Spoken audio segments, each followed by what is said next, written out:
My name is Ola Orekunrin. I'm a medical physician, I'm a trainee pilot, and I'm the Managing Director of the Flying Doctors Nigeria Air Ambulance Service.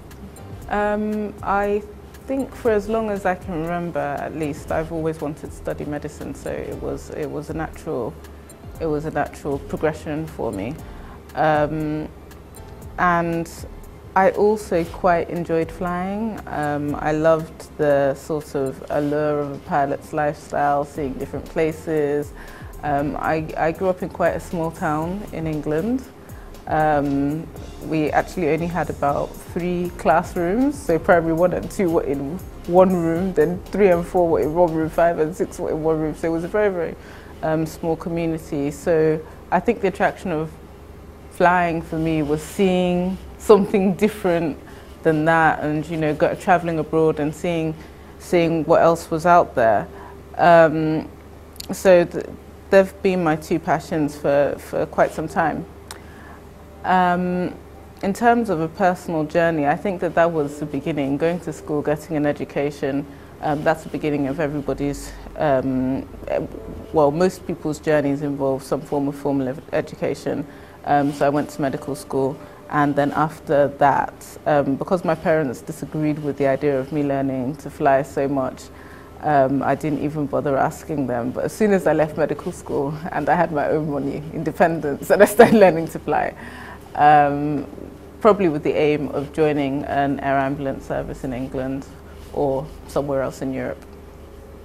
Moving back was sort of a snap decision for me. I didn't really think about it. Probably if I'd actually thought about it long enough, I'd have realized that I was making a life-changing decision. But I was quite young. I didn't really feel that I had anything to lose. And my sister actually had died because we couldn't get an air ambulance in Nigeria. So I decided that I was going to move over and start one. And thinking back to that time now, it was a very quick decision. It was something that I just thought, you know what, I have to do this.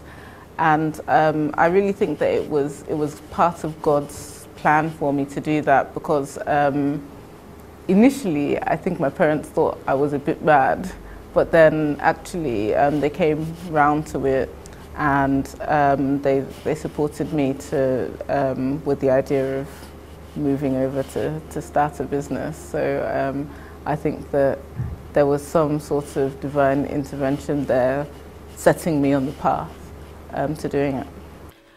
But at the time I made that decision, I was a very, very shy, introverted medical student.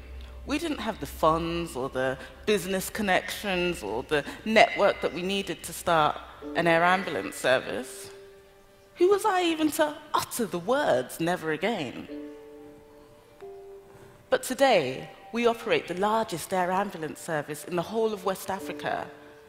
Our pool of 20 aircrafts and 44 trained flight physicians save lives every single day. Every day, we have the opportunity and the privilege to say, "never again." I think I didn't have an MBA, so I didn't have a business background. I'd done a few businesses in England, and I'd lived in Tokyo before that, where I'd sort of dabbled in business, but this was really my first shot at a big business. And I started by trying to meet people who would be helpful to me. I didn't know anybody in Nigeria, so I think it's really, really difficult moving back in an area where you don't have the network. I think networks are very, very important, and my network is one of the key things that keeps me getting business now. But I knew one person, so I went to meet the person and said, I'm trying to do this. Do you know anybody from relevant industries? So he gave me a few letters and said, take these letters to this person, he's a doctor, and this person, he deals with blood transfusion, and this person, really abstract from what I wanted to do. But when I went to meet them eventually, and meeting people in Nigeria is not easy, it involves a lot of waiting, they also gave me, oh, well, this person is kind of in aviation, I think you should meet him. This person might be useful to you to speak to as well. And there were some people that I just wanted to meet. So, for instance, I wanted to meet the head of the Nigerian Civil Aviation Authority at the time, and I couldn't find anybody that knew him. So I waited in his office for a day, and I made sure that I saw him because that was a key person that I needed to see. And I mean, I just went to his office. I wanted to see the DG, and I wasn't going to leave the office until I saw him because I wanted to start this business. So that was nothing to do with connections. That was just everybody knows where his office is, and if you want to see him and you say that you're not really leaving the building until you see him, then you'll probably end up seeing that person. So those were some of the other ways. And apart from seeing people, obviously I had to gather expertise. I had worked alongside air ambulances before, but obviously this was a completely new environment, and it was an environment where it hadn't really been done before. So I did a lot of reading, a lot of studying about air ambulance services in Nigeria, and I started to talk about it. I started to talk about it with companies and insurance companies and say that this is something that I could actually deliver. And it sounds so easy talking about it now, but it actually was a very, very difficult time in my life because obviously I'd left a career behind, and after a few months I started to realize how much I had risked and how much I had sort of maybe thrown away, because that sort of career break, I didn't break it in a good way. I just wrote a letter. So it was very difficult to go back to at the level that I was.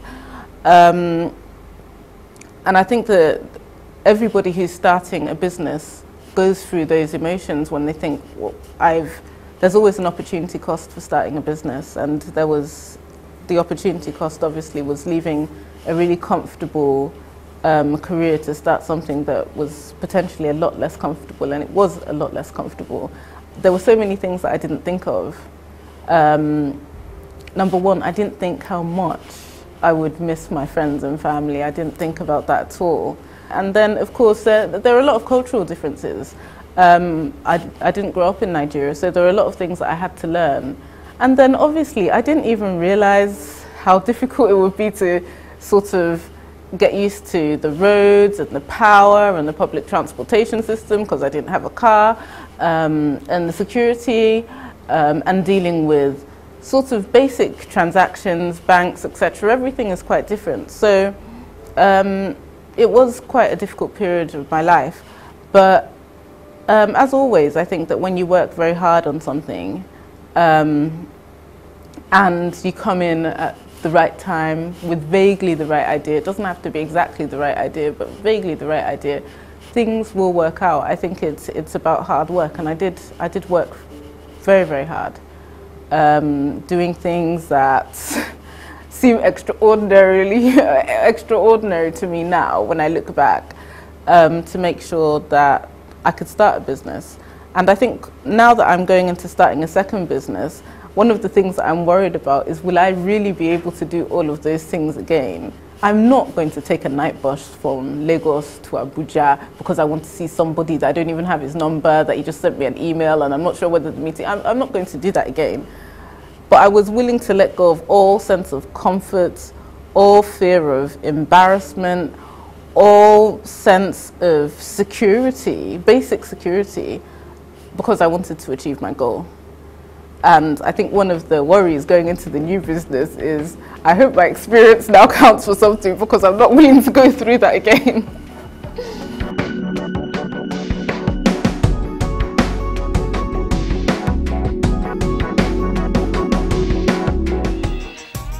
Watch your favorite Heart of the Matter episodes online at www.theheartofthematter.tv. Also, check out exciting behind-the-scenes photos.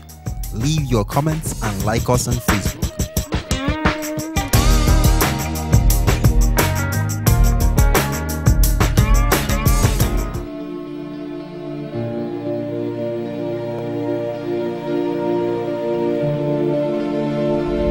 We're an air ambulance service, so like any other air ambulance service around the world, our job is to move people from where they've overwhelmed the level of care to a more appropriate level of care for them.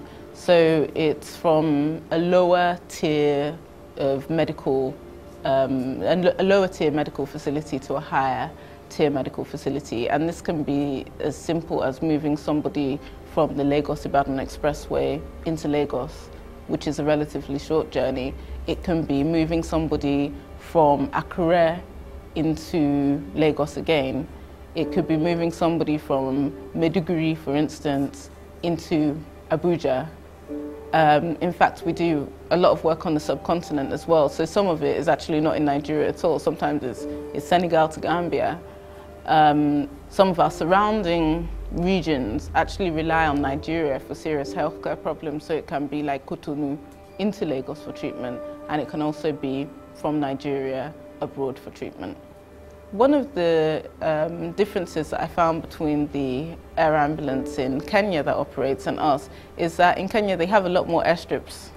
Here, as you probably know, we don't actually have that many airstrips. So our helicopters are quite busy because they can land on unprepared landing sites. So we use a lot of helicopters to make sure we can transfer people around the country.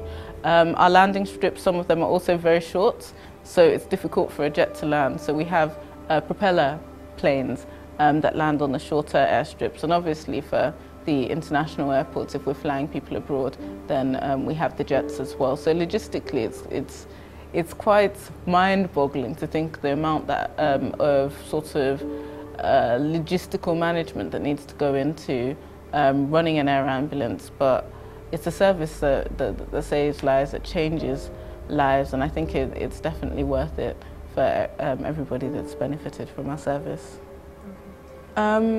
Now for me, I actually used my own money because I've been working for some time. But I think what people want to know is how they can start businesses with a little amount of funding. And I think that you need to break that business down into its simplest form. So a lot of people, I think, are quite impatient when starting businesses, and they want to start on the hugest possible scale. And for most people, that actually isn't practical and may be disruptive. I think that if I had a lot of money when I started the business, then perhaps I would have made a lot of mistakes. Too much money can be a bad thing as well. I think I would have gone and bought aircrafts and bought in expatriates and tried to house them and, you know, made really brash decisions. And that cannot prepare you for entrepreneurship. That kind of gra-gra, you know, spending will not prepare you for the road of entrepreneurship. Entrepreneurship is more about, to me, thinking strategically and thinking about cutting costs, not making costs. It's about thinking innovatively about whatever business you want to go into and trying to start it with the lowest possible capital. I think that capital is not necessarily a problem because you can always start small. And when you start small, you do two things. You understand the true value of money. So there's some things that I still do from my early days. I save paper. I print on both sides. Sometimes I print 2 pages on 1 page to save ink, to save paper. You learn how to do things in a way that really, really cuts your costs. Unlike if you got a huge amount of money given to you, then you learn the way of spending money very carelessly and very quickly, and you don't understand the value of each penny. So when I go through my spreadsheets and I'm like, wait, it took you how much to get a keke napep from here to here? Imagine if I came in with so much money, I wouldn't even know how much a keke napep costs. So I think it's a really nice way to start a business if you can bootstrap and if you can start with very small resources and use profits to build a business, as opposed to going to a bank and getting a huge loan and getting saddled with that debt and getting saddled with that pressure. And it is a lot of pressure. So going and getting capital is not always the way forward. I would say anybody that earns a salary can take a percentage of it, a very small percentage of it, and keep it. And that is the best money to start a business with, money that you've saved, money that you've sacrificed things for to be able to get it. I can remember when I lived in Tokyo and I was trying to save, I was putting money towards a business. My hospital where I worked was about an hour and a half walking from my home. And I could get a train that took about 10 minutes, but I used to walk in the snow every day for months. So I could put that small money for the train that I would have used on the train aside to help my business. So when I brought that money to Nigeria and converted it to Naira, I would never waste it. Because I know that I was eating 1 meal a day and working 3 hours a day to put that money aside. So I don't think the biggest barrier to starting a business is funds. I think the biggest barrier to starting a business is thinking. The Tomorrow's Doctors document was a revolutionary document in doctors' training. It came out in 1993, and it encouraged us as physicians to stop looking at patients as labels or diseases and start looking at patients as fellow human beings with biological, social, and psychological elements to their illnesses. And it changed the way we think as doctors. It changed the way that medical students were trained. But it was probably designed by people who looked a bit like this, and dressed a bit like this, and spoke a bit like this, and worked in buildings like the one you see behind. You see, at that point in time, only people who were well-connected, who were privileged, who had the wealth, who had the pedigree, could incite real change. But thanks to our new digital friends, anybody with a laptop can now make real change. And if Miss Aung San Suu Kyi in Burma and Dr. Richard in Rwanda could change a nation by simply saying never again, then that means one person can change an entire country. And if one person can change an entire country, then that means if everybody in this room were to say never again, we could change the world. It was really difficult to get people to work with me from a really terrible cyber cafe or from like a room in my uncle's house where they don't have their luxurious office, they don't have any benefits, and I'm saying, look, this thing will grow. I'm trying to motivate them every day. But those are some of the skills that now I'm able to I use. It's difficult to find good people. And I just am so thankful to God that I've managed to find a brilliant set of doctors and a brilliant set of admin staff who have always supported the company's vision, given me new ideas, because I don't know everything. I didn't even know half of everything. So they're very innovative in their thinking, and they're always coming out with new ideas for the company, new ways to take the company forward. They spot my mistakes. And I'm very thankful for them. But it took a long time to get to the stage where I have a great team. I think that Nigeria is one of the most, I mean, we talk about the drawbacks all the time, but I think Nigeria is one of the most fascinating places to do business because there's so much opportunity. I found England, in terms of business, very stale. In the small area, probably roughly the size of 2 Nigerian states, there's about 20 operational air ambulance services. There's no way that I can add another one to that. Whereas probably in the whole of West Africa, we're the only ones that do what we do. So there's a huge amount of opportunity in Africa. And I really think that the entrepreneur will be Africa's salvation. People thinking, and entrepreneurism is not about skills. We concentrate a lot on like formal education, but it's different. It's a way that you think. I think it's Harvard Business School that defines entrepreneurship as the pursuit of a business goal, regardless of your resources that you control, regardless of the resources that you control. And if you're pursuing a goal, regardless of the resources that you control, you can be pursuing a goal with absolutely no money and absolutely no education. I don't have an MBA, but you can, those are commodities, skills are commodities. You can always buy them, you can fly them. All these oil companies, they fly them in, they fly the skills in, but they are the entrepreneurs. And I think that what we need right now in Nigeria is more entrepreneurs, more people to take the risk of going into business. I think women bring so much to the table in terms of entrepreneurial skills that it's essential that we encourage our young girls to start thinking about starting businesses as well. those soft skills, communication, peaceful negotiation, where you get an outcome without no abuse, no shouting, you know, a lot of the soft skills, people skills, I think that women excel in those areas, and those are so essential to build good companies, sustainable companies. I think that access is important, and I think that it shouldn't be for just people that work in companies. I think that every Nigerian should have access to an air ambulance.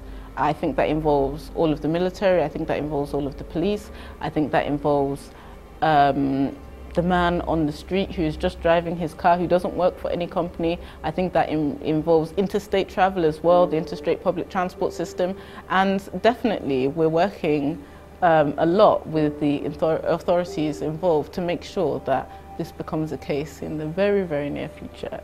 I think my staff will say the same, that we've grown a lot. A startup business is very dynamic, it's very, things are not in place in a startup business. Everything is dynamic, everything can move, everything can change.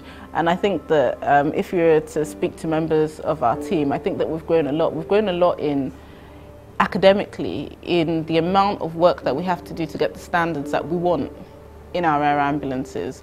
It takes a lot of flying experts in, which is super expensive, but we want to be maintaining the highest standards of medicine.